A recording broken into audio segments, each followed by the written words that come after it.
So hello and welcome. This is the fifth Fluff Talk, looking at the 15th Legion, the Thousand Suns. I, as always, am Darth and joining me is Toxic. How you doing, buddy?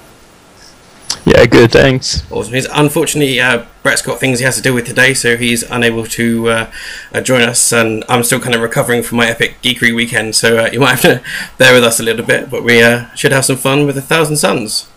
So, yeah, let's get cracking. So here's a little look at the pre-heresy chappies and their symbol there.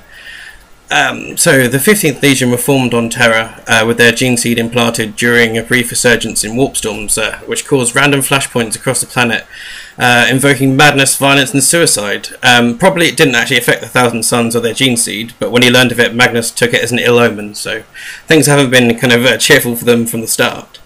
But their number were comprised of student aspirants taken from the populace of the Achaemenid Empire, which included Azek, Ahriman, and his twin brother Ormuzd, who I've that's the only sort of reference of him I've ever come across, which is kind of interesting. But he had a twin brother. Good times.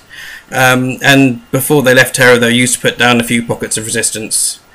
They were named Thousand Suns by the Emperor himself, presumably after one of the initial stages of their development, when there were only actually 1,000 of them. And this kind of mockingly repeats as we go along through their history. So 5 years into the Great Crusade, they started to develop psychic abilities, much to their delight, but then it wasn't quite so fun, because there were also epic amounts of the flesh change. Now these aren't specific pictures of the flesh change, but the flesh change essentially is the warping of a Thousand Sun from their gene seed into Chaos Spawn. So they would look something like this, which is not a lot of fun. As the Primarchs were collected, tension arose about the mutants, and there were some calls for the Legion to be disbanded and expunged, with Mortarion, Dawn and Corax being the most vocal. But as they got to Prospero and Magnus joined them, they settled on Prospero, and within days of the Emperor leaving, all were suffering from some form of the flesh change, so clearly the Emperor was helping them out in some way, and Magnus enacted an epic mysterious procedure which saved them all of the afflicted, but barely 1,000 suns were already left. So already at this early stage, the 1,000 suns are 1,000 suns. This is kind of crazy, thinking, when I think back to the Post-heresy and the Great Crusade, they're hundreds of thousands strong legions, and already there are 1,000. So I just thought it was quite sad, and wondered if you have any thoughts on that, Toxic. I mean, yeah, it's sad. I mean, I shouldn't be saying that I feel sorry for 1,000 Suns since I'm a Space Wolf player, but I mean, I give them credit for holding their own with 1,000 strong. So it's pretty insane. They definitely earn their name, which is fair of them. So there's Prospero. So yeah, there were only 1,000 left. They rebuilt and recruited and joined back into the Great Crusade, but still much less than the rest. They're comprised of 10 companies called fellowships, and after one rather bloody campaign, they lost another 900 of them. So there are now only 9 companies called Prestidigits. Obviously, loving the magical and occult terminology for their, which is kind of their whole vibe is their Egyptian and crazy magic mythology. So let's look at some of their forces. Here we have the Scarab Occult. The picture, the one that's the artwork, is actually Magnus as well, the Scarab Occult, and the other are some awesome models set up. I think it's by Proteus on DeviantArt. So he's got some very nice, all sorts of different Thousand Suns and models on there. But the Scarab Occult, they are the first fellowship and the Terminators under the control of First Captain Ahriman. They were very calm and focused and almost emotionless, described by the Primarchs as robots, and they big fans of the rotary Reaper assault cannon. But it's not much is sort of really known for them after the heresy. But they definitely look quite awesome. And you were saying before you had a Grey Knight army sort of that looked like these chaps. So I wonder if you want to go into that a bit. Yeah, I last year I brought an army that was a Grey Knight army, but they looked like the Scarab Occult, and at the moment it's unpainted, and then I sold to Savage, but yeah, they look awesome. I mean, come on, they look basically like Grey Knights, but you know, they have the Egyptian kind of look to them. The army that I had, it was all they had a pre-heresy Land Raider, pre-heresy rhinos. Some of the models were original Rogue Trader Space Marine models. So nice. And that army's actually for sale if anyone's interested in it, because I know Savage doesn't like playing Grey Knights. So if you're looking for a Scarab Occult army, which these beautiful chaps, yeah, send us a message. So we have one for sale. Awesome scenes. So after the Scarab Occult, we have, let's get rid of these chappies. We have the hidden ones, who are the pre-heresy Thousand Sun Scouts Auxilia. Now, very, very little is known about these chaps, and it's possible that they're not even Astartes, but rather sleeper agents. Now, I don't want to go into spoilers about in books and things here, but one of them seems to appear in one of the Horus Heresy books, although very little is known about this character, and there is a good chance that he could even be just a pawn of Tzeentch and the Dark Gods themselves. So, yeah, they look quite kind of awesome, though. I'm loving the kind of Cobra Commander Magneto hat on that guy. Yeah, definitely. I also thought of just then, like, they could be a really awesome stand-in for assassins in the Grey Knight Codex if you were running the Grey Knight Scarab Occult, because you got the sniper guy being a Vindicare assassin. So yeah, that's cool. Yeah, you said they're like elite agents, right? Well, they're sleeper agents. Someone's pointed out they could be the scouts, but I am saying they are the scouts, but they're just not necessarily Astartes. They're kind of rather Alpha Legion-y, and they don't even know. Well, almost beyond the Alpha Legion, they don't seem to even know that they are agents themselves until they're kind of operating. Activated? Yeah. Cylons? Yeah, they are Thousand Sun Cylons. And yeah, no spoilers for Prospero Burns or Battlestar Galactica here. So let's move on.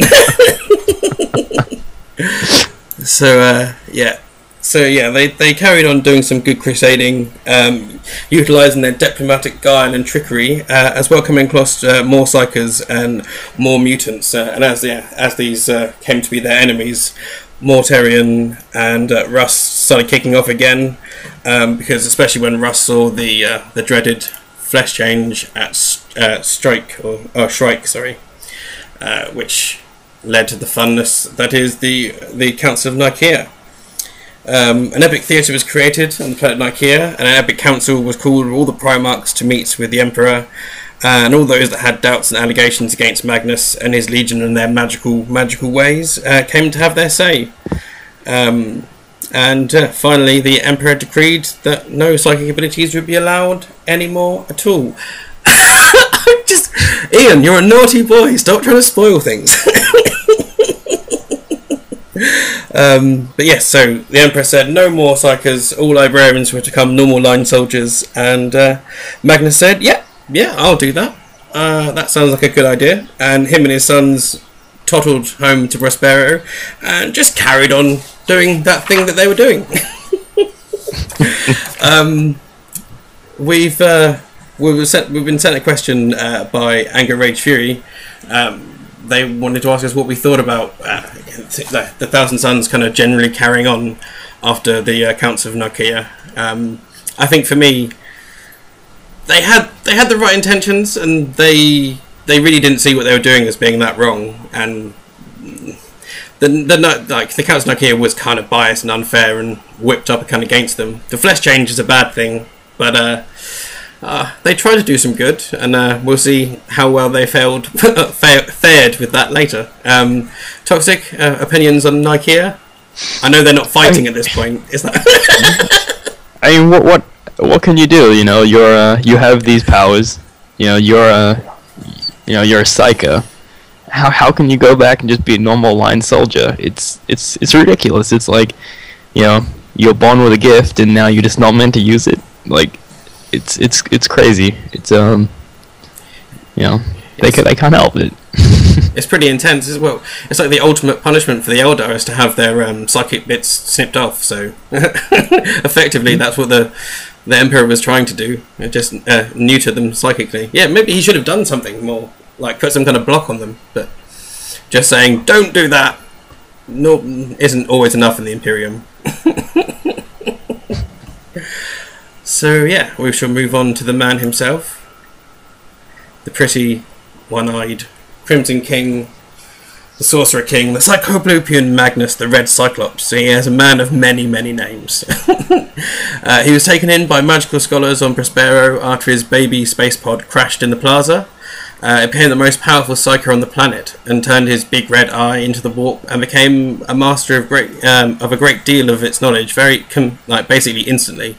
When the Emperor came to Prospero to see him, they embraced and talked as if they'd known each other for years, which is presumably because they've been chatting for quite some time psychically on the ride over. Yeah, we're nearly there. Come and see you soon, son.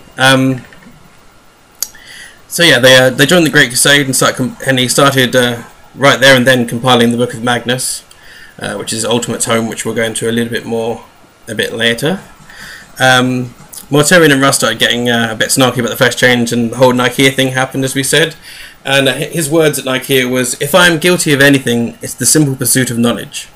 He continued his secret sorceries and caught a glimpse of the Horus heresy, and attempted to warn and dissuade Horus by entering his mind on Davin, while Eberus was tinkering away with him, but in true Thousand Sun Chaos Space Marine style, failed, and then decided to astrally project himself to warn the Emperor. Now, saying you're going to astrally project yourself sounds kind of quite nice, and not too much of a big deal, but it's much more epic and dark than it sounded.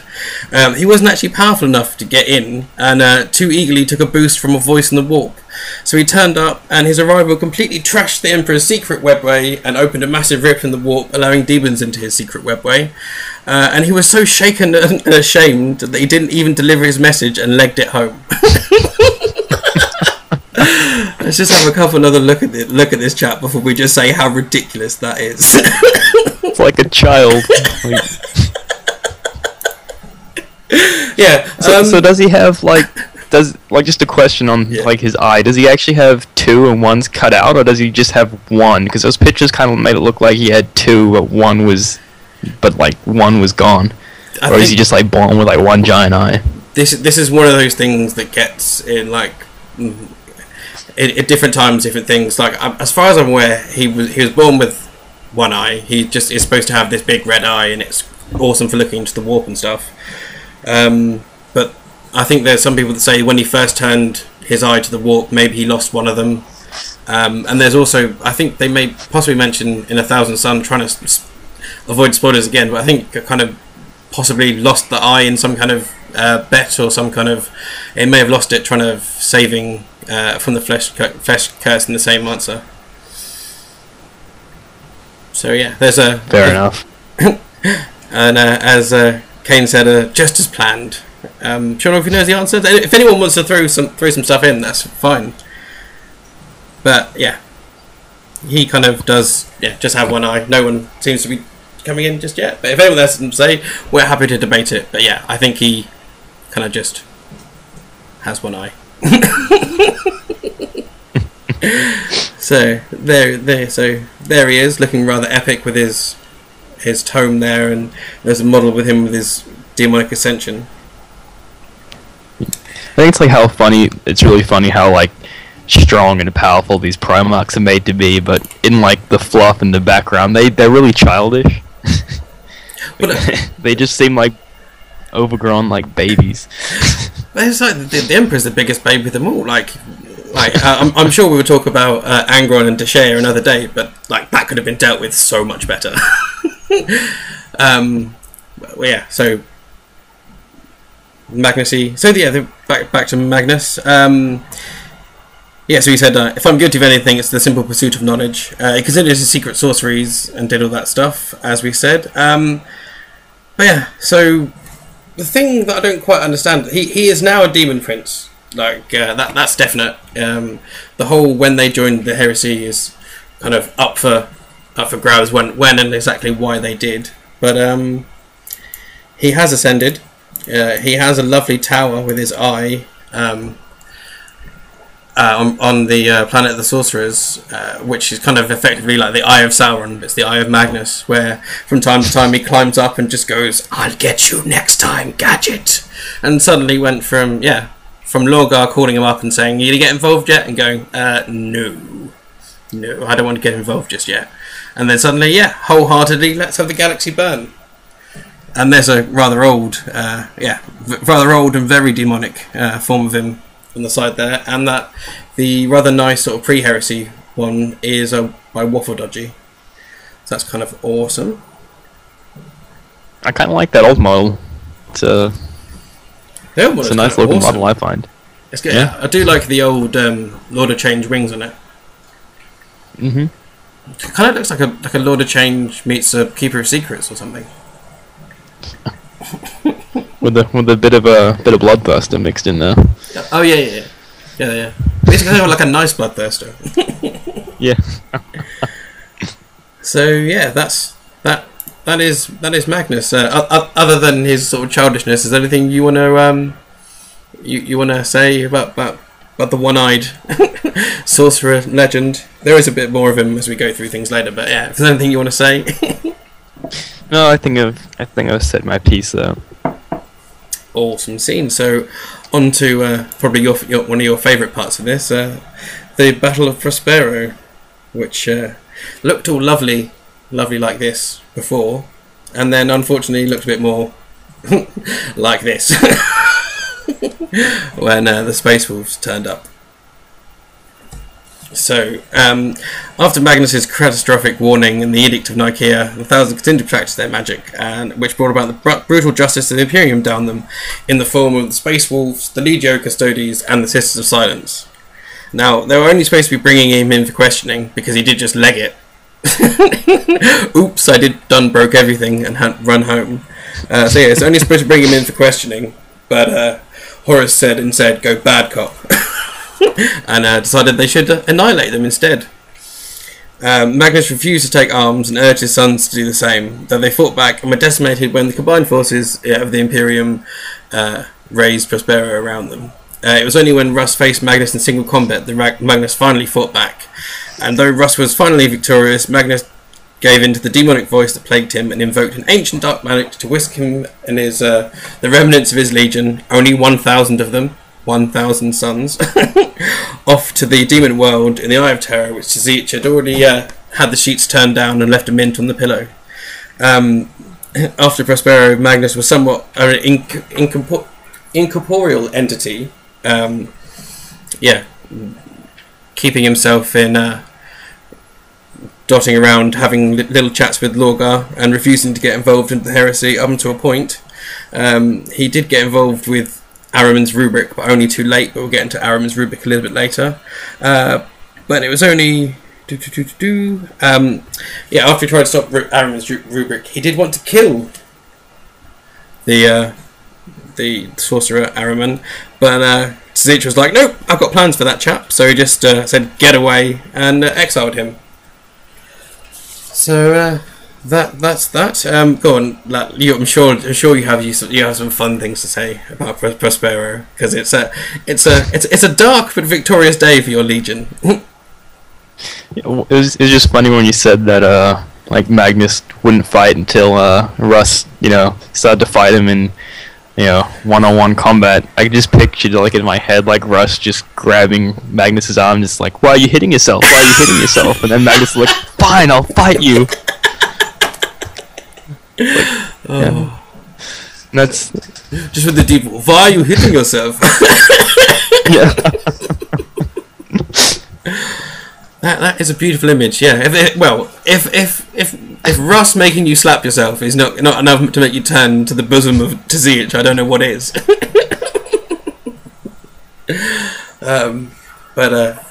I believe. Well, maybe we'll have a discussion at another time for space fairies, Ian. I'm not sure if maybe if we do a Space Wolves Fluff talk, we can talk about space fairies, but not now. This is serious stuff. So yes, after the. So did I give you a chance to speak? Then I do apologise if I didn't. Did you? Yeah. I did. Good. Sorry. I mean, there's not much to say on it. I mean, it's one of those, you win, but do you really win? Do you really win when you, like, it's brother against brother? This is true. This is true. And that's the great thing about those two books is they make you love the Thousand Suns, they make you love the Space Wolves, which make the whole thing really, really sad. Really, really, really sad. But so yes, Thousand Suns. Here's some more of their pre-heresy antics there. But yeah, very little is known about them, about how exactly when the Thousand Suns finally rallied under the Wallmaster's banner. But it certainly was. But there certainly was a small contingent present at the Siege of Terra, mostly conjuring demon allies until the walls were breached, and then finally breaking the final wards and advancing on the Ultimate Gate. But ultimately they were driven back by Dawn and the Imperial Fists and Sanguinius and his Blood Angel Librarians. And they retreated with the rest of the Chaos Space Marines after the death of Horus, but as soon as they got into the warp, they just hightailed it straight back to the Planet of the Sorcerers. And I don't exactly have a picture of the Planet of the Sorcerers, but it's in the Eye of Terror. It's around there somewhere. So somewhere in that general direction. Somewhere in that general direction, and I wouldn't go there if I were you. So yeah, so home sweet home, the Thousand Suns, Neo Terra is the Planet of the Sorcerers, which is kind of, I know we have like Cretaceous and Bad World, like Death Worlds, which are kind of obvious, but the Planet of the Sorcerers is kind of a lame attempt at naming a planet. Tzitzit should have had more say in the final decision. So yeah, the Planet of the Sorcerers is kitted out by Tzitzit to be a twisted mockery of Prospero, with the Tower of the Cyclops, atop which sits the Eye of Magnus, which is, like I said, rather like the Eye of Sauron. That's really funny. 40k, where all fandoms are one fandom. Yeah, like what 40k needs to do is actually rip something from StarCraft, and the circle will be complete. But the world just eat itself. Yeah, Ouroboros. Yeah, that's what it is. The ultimate form. Everything will become one. Life will become Warhammer. Anyway, Beastmen, Chaos Hounds, and rather these interesting mutants we can see here called Tzangors, which are a subspecies of space beastmen, also live on the planet, and they are employed to guard the towers. Along with the Thousand Suns and their sorcerers, the random warbands and prisoners are the other people that find themselves stuck on this crazy planet. So yeah. I like those space beastmen. Yeah, the Tzangors, they're kind of cool. It just gives me so many ideas, like making some beastman units in 40k. That's awesome.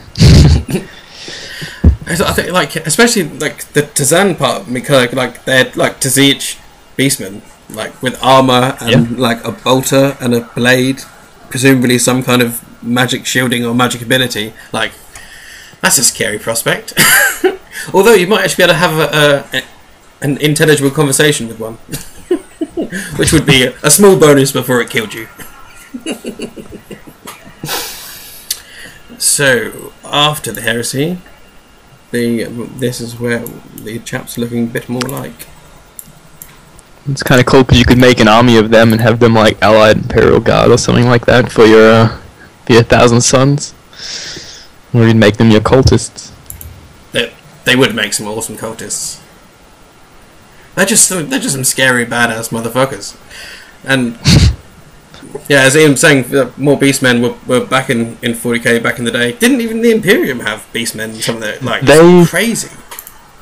They're actually mentioned in the rulebook now. When somewhere in the big 40k rulebook, they mention like abhumans in the Imperium. Okay. And they do mention some beastmen type. So they're around. Fair enough. Awesome scenes. So this is the new look, kind of going for the striking blue with gold, and the flaming snake eating its tail, which is Ouroboros, as we just mentioned. Maybe you knew where we were going, Toxic. All will be one, and all will be dust. So dedication to Tzitzit changed their appearance and structure, but not their battle doctrine very much. They still avoid close combat and rain the psychic pain. They have no real reliance on heavy support or vehicles, although we saw in those previous pictures they did have heavy support and vehicles pre-heresy. And I have to say, the vehicles they have in 40k are some of the best conversions and some of the prettiest models I've actually seen. And we'll have a little look at those a bit later. So yeah, previously they had actually used quite a lot of Legio Cybernetica automata, and now they use the Rubric Marines in very similar ways. But again, we'll get into the Rubric Marines a little bit more in a moment. So I think we have some more pictures of these chappies. Yeah, there's a nice, awesome-looking Scarab Dreadnought there, and you've got a Terminator and a Sorcerer there. You got to say, from the red and silver to the blue and gold, it's a nice switch. How do you feel, Toxic? I mean, I like the blue and the blue and the gold, the blue and yellow, but I think personally I prefer the red. But you know, they're both pretty striking color schemes, and they look good on the tabletop. But I think I'm more of a fan of the red. Yeah. Oh, okay. Well, I'm a big blue and gold. It's just awesome, and like they're always kind of Egyptian-y, but they just got even more kind of crazy and Egyptian-y, and they gained the whole crazy bad hair day, interesting kind of bunny ear thing going on, because like the standard Thousand Sun bunny ears do look like bunny ears, and then the Sorcerer also kind of looks like bunny ears as well. It is unfortunate, but yeah. So we shall go on to probably the most famous of all the Thousand Suns, well, certainly the most famous, Ahriman, who was first captain of the first company, and we have a little word from him here. And what are the achievements of your fragile Imperium? It's a corpse rotting slowly from within while maggots writhe in its belly. It was built of toil of heroes and giants, and now is inhabited by frightened weaklings to whom the glories of those times of half-forgotten legends. I have forgotten nothing, and my wisdom has expanded far beyond mere mortal frailties. So, yeah, he's a boastful chap. So, I have a question about him, if you don't mind. Oh, I mean, you might be answering it, of but course. So he was kicked out of the Legion, right? Yes.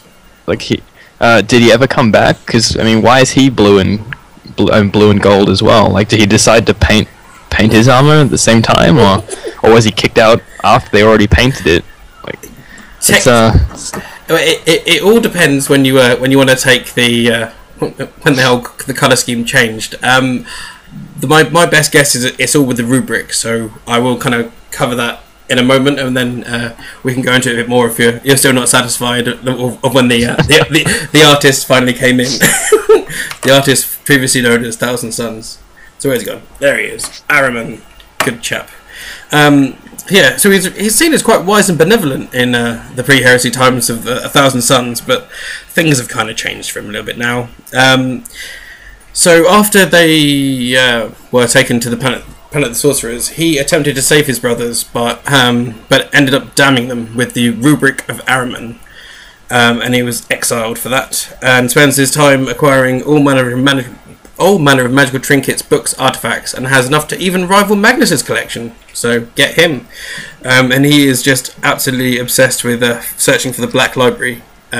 And battling through the webway, taking on all Eldar comers, really. So he's kind of massively getting stuck in with the Eldar and Dark Eldar, just raiding libraries and having a good read. Reading and reading is kind of his style. There's actually a new book from the Black Library about him, Ahriman Exile by John French.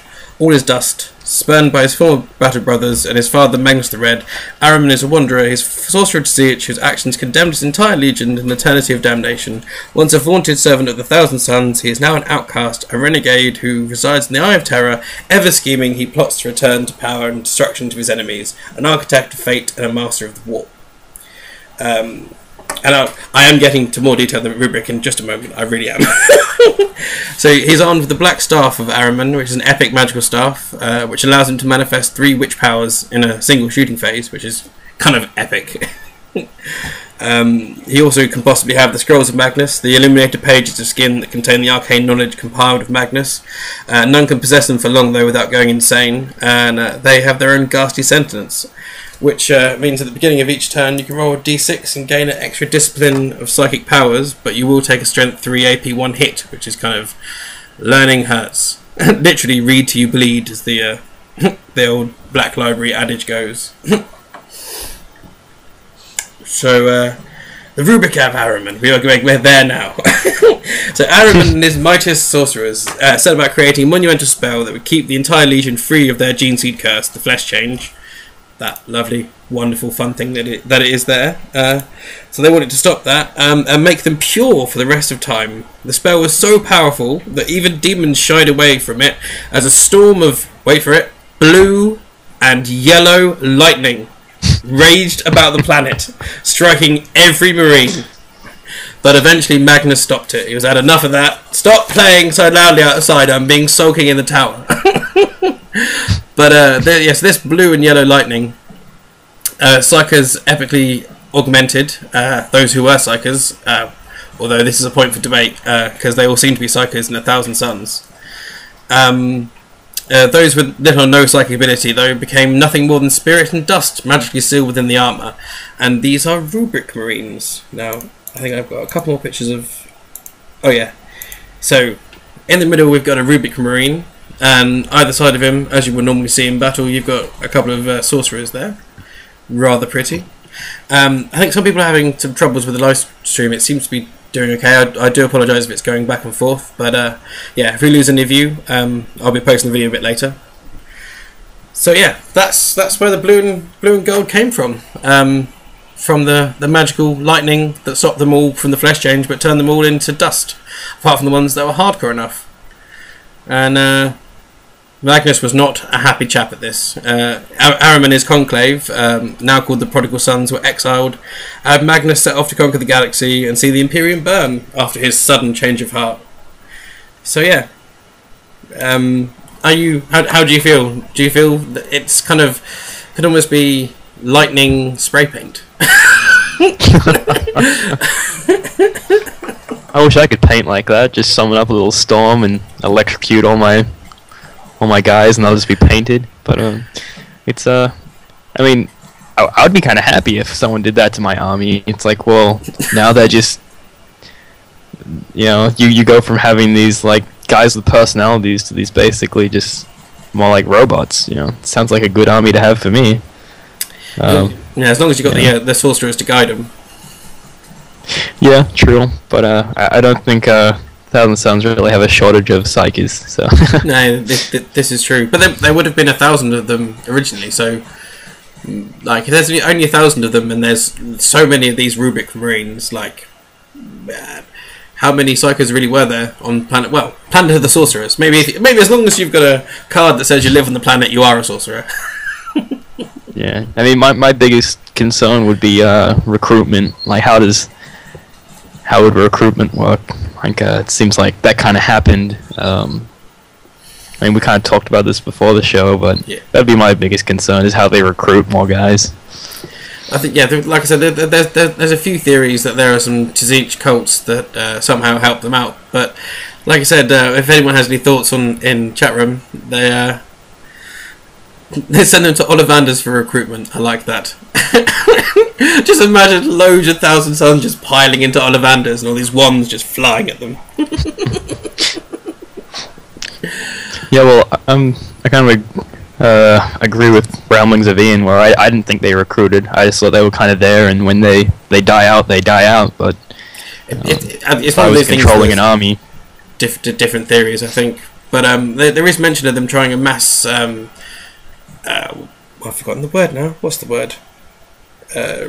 Reincarnation. They will bring them back to life. That's the word. But, and that failed epically. But so it does. They can bring them back to life. So that's kind of cool. Yeah, as people have been saying, there's Rubric Marines have been brought back to life.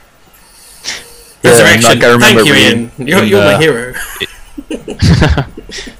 Like I was reading the Space Wolf Ragnar's novels when he kills the same guy about 3 3 times throughout that, and he keeps coming back. So, so. But we did say there were Cylons earlier, so resurrection hubs. It's all a possibility. So we're a bit back to these chappies. There they are. And I do think they look kind of awesome. The old Rubric Marines, although I think the sorcerers do get to look even prettier.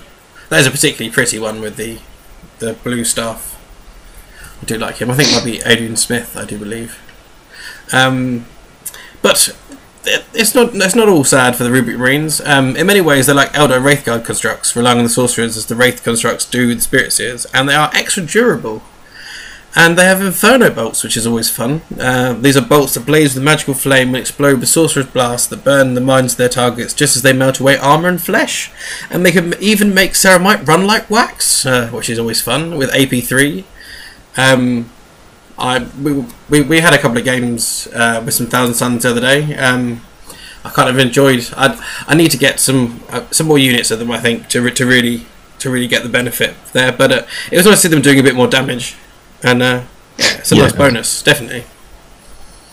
Yeah, the big thing with like the Thousand Suns in on the tabletop is they get that AP3 shot, and they do have a like a 4 or a 5 up vulnerable save, but you still have a 3 up regular power armor save. So massed fire really does get the better of them at the end of the day. When you're rolling 3 up saves, eventually they're gonna die. So that's but they do have their Aura of Dark Glory though, which is nice. Yeah, they're a nice unit, but it's massed fire does weaken them, and but they're a powerful unit with their Psyker Sergeants and stuff. It's can get pretty nasty at times. Because that's one of the things we were saying. If like every unit has to have an aspiring sorcerer. Now, if they're an aspiring sorcerer, they're not a full-on hardcore sorcerer, so they're not epically boosted by the rubric. So maybe there were levels when the rubric kicked off. There were people that, like, there's half a body in that suit, and if they read all their books and do all their homework, maybe they can be a real aspiring sorcerer one day. Yeah. Just a pair of legs in one suit, and the rest is just controlled by the rubric, and just hands. One's just got arms and. Well, it's just all the organs just stuck in the boots. Yeah, just all falling into the shoes. Could be interesting. So, so that's them. Obviously, that is the bulk of their entire army. Like they are the rubric and the sorcerers and Ahriman. That's what they do, and that's how they get down. So, if you look at some of their conflicts and things that have happened, and then we can look at some models. So there we go. That's one. This is for Toxic, and I'll go into some of their battles. So Garm is a planet named after a wolf lord who died saving Russ from Magnus. There was fighting there in the aftermath of the Heresy, and again they tried a grand resurrection. It was even written down for me. I could have just read it. Of 10,000. A resurrection of many dead Thousand Suns was attempted, but totally failed. Is Ian trying to get my attention? I think he's angry that you put that picture up. Oh dear. I thought it would cause some tension, but it'll be fine.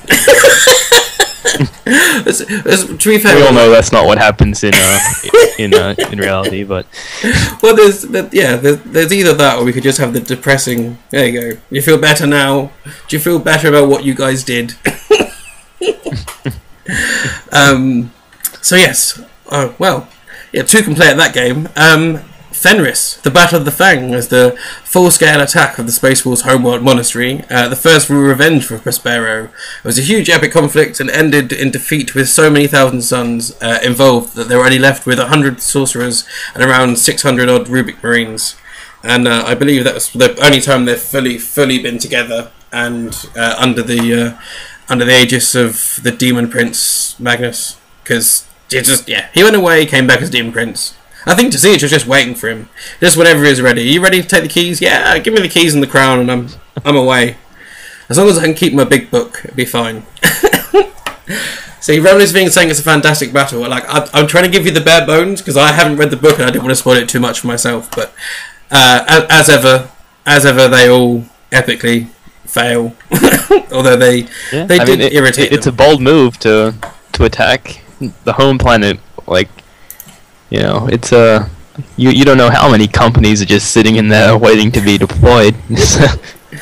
Yeah, you came to the wrong neighborhood. Like, you don't want to mess with the Fang. Yeah. But so after that, they don't get that much love in the long war in the current codex. I think there's just lots of times of people just all Chaos Space Marines together. But times where they're mentioned rather particularly is the Feral War, which was C112 M33. There was mining on Agaros. Mechanicus were fighting what they thought was an easy battle against a tribal populace, who then whopped out their flame-tongued shaman, who joined the fray, which sounds a lot of fun. Flame tongues. They literally spitting fire, which sounds quite awesome. They finally succeeded and wiped them out, but then they found a huge statue of Ahriman and loads and loads of 1,000 stun statues. So the man just in charge made a great call and said, destroy the statue of Ahriman. At which point, all the statues came to life and killed everybody on the planet. The end. So the 1,000 suns get to win from time to time. I don't know about you, Seb, but I think I've learnt my lesson of trying to destroy Zinc stuff.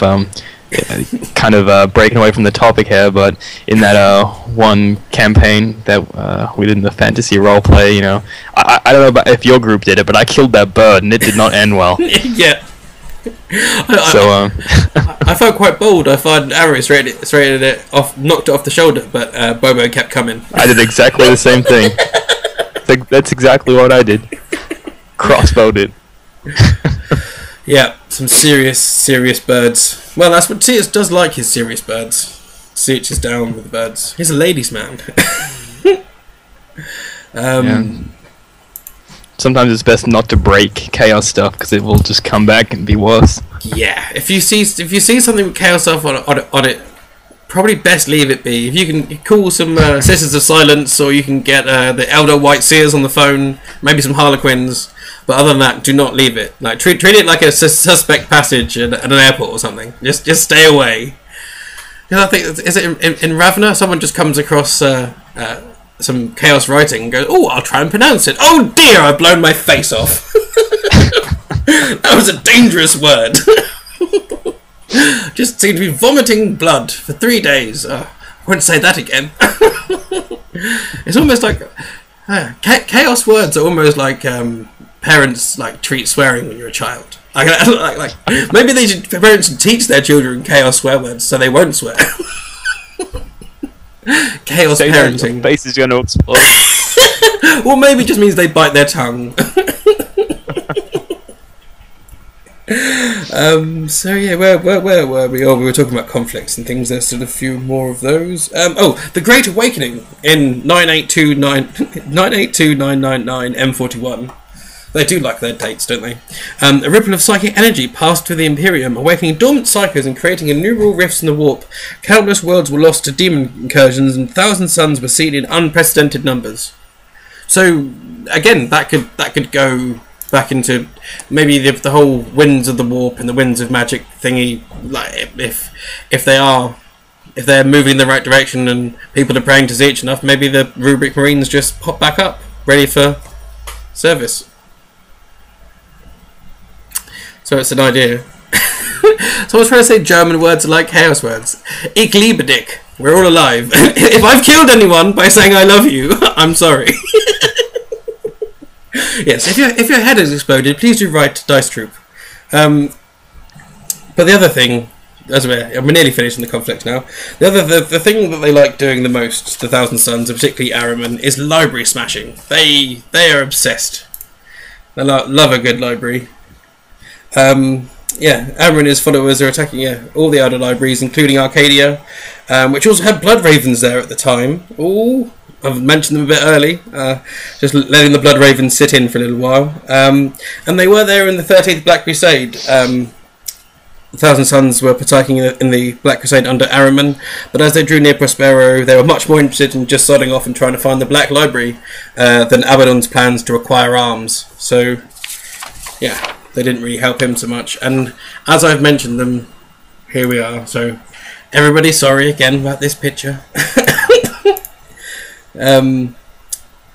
So obviously we have a picture of a Thousand Son and we have a picture of a Blood Raven.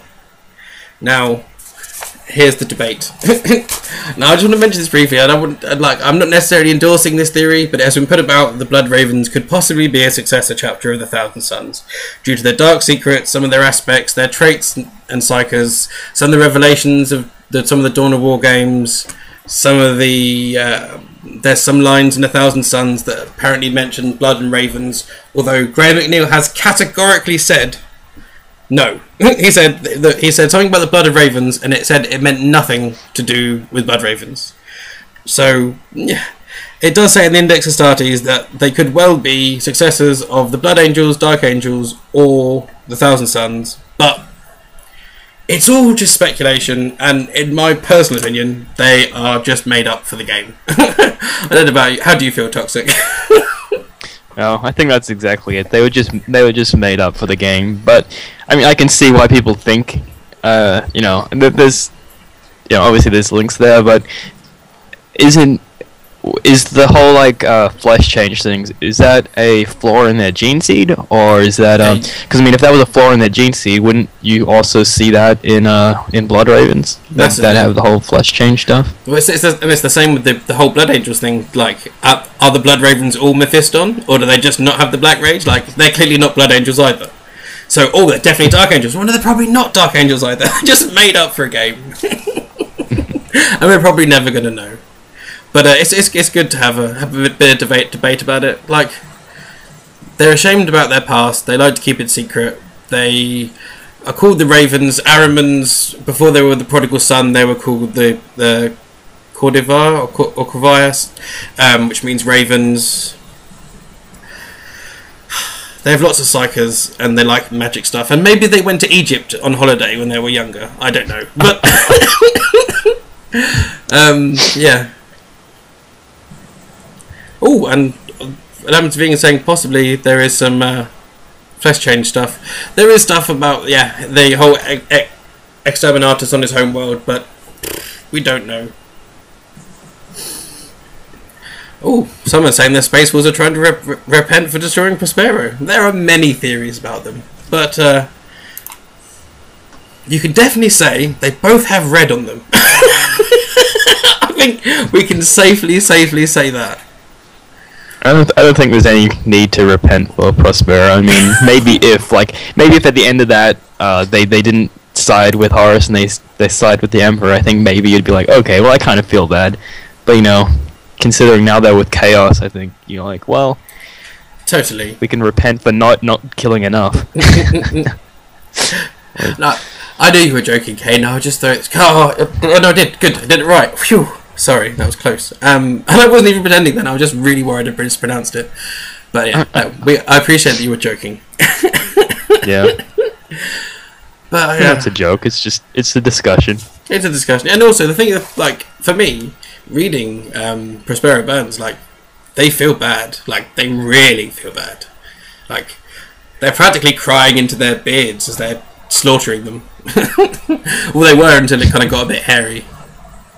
But the whole I'll just whack it up again because it's an awesome image anyway, and I just love the fact that guy's just got a proper wooden shield, which is kind of awesome, and the Fenrisian wolves look badass.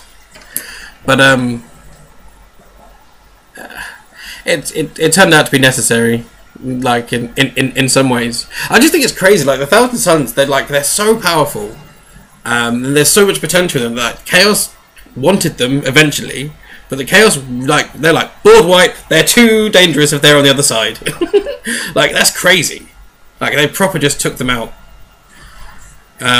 So, yeah, they are the favoured sons of Tzeentch, but they are the unfortunate sons of damnation in many, many ways.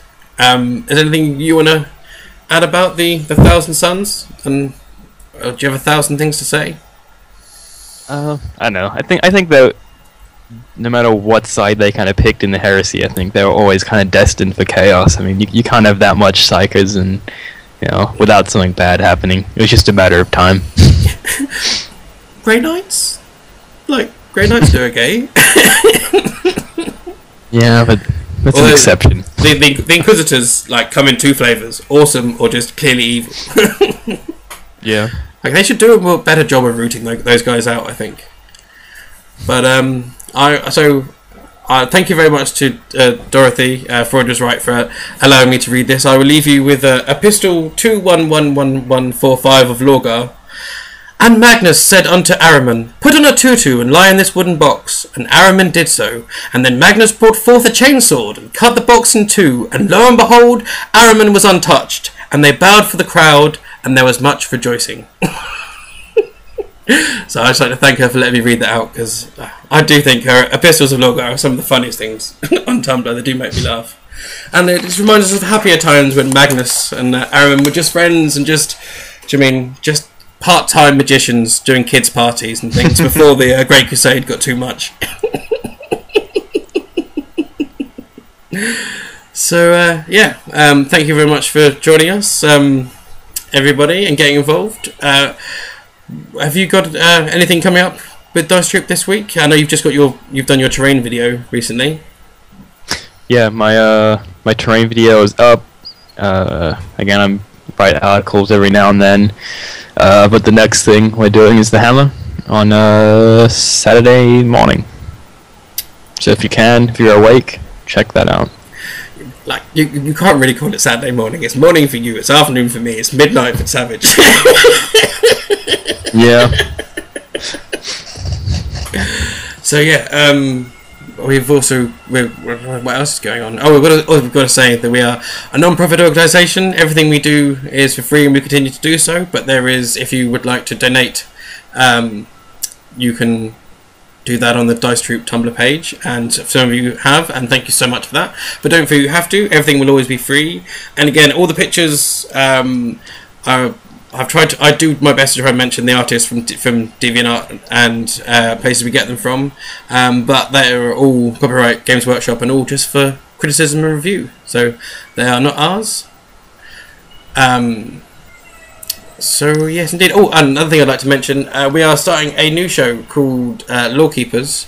Be Brett and I and various other people. It's going to be running on the weeks that we don't have Fluff Talk, so there will be a Fluff type show every week. And we're going to be looking into the lore and fluff stuff from all sorts of different games. So Forgotten Realms, D&D, Magic the Gathering, just anything and everything, Infinity, just like. And if you want to get involved, if you have anything you want to see, please get hold of us on DiceTroop or on get hold of me at darthsebius.com.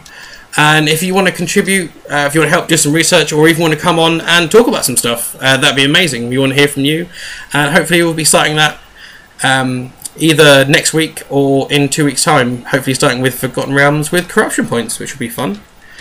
So yeah, come and see us for the Hammer on Saturday. Thank you very much for joining us, and we will be back next time with a new topic with Brett, and hopefully Toxic joining us. And thank you so much for getting that a little bit more involved with us today, Toxic. Much appreciated. And thank you everyone for joining us. So yeah, awesome scenes. I think we shall leave it there. Taddy bye. Okay.